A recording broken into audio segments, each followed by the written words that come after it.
What's up guys? Bumisita tayo ngayon sa ating mini farm. Ayan, yung langkang bunga.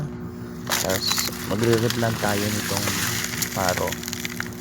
Okay, binunot natin yan. Tsaka mayroong naman.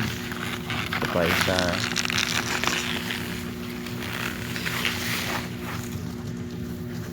Diba? Ang bigat siya. Ayan, may mga laman. Medium size. Tapos may nadaanan tayong hinog sa puno na saging, ng saba.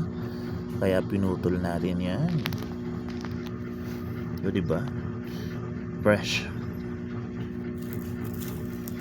Tapos ito pala nakabalot kasi kinakain ng manok. Mga langi ng manok yan.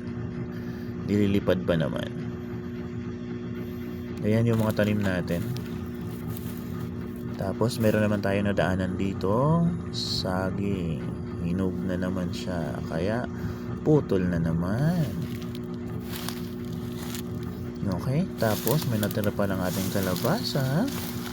Ayan, nakatago siya. Kaya harvestin natin. Ayan, di ba? Ang cute.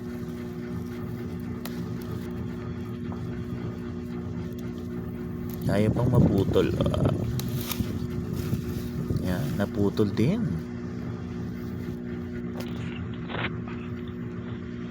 Ito pa, maliit lang yung puno niya guys, pero napakalaki yung laman.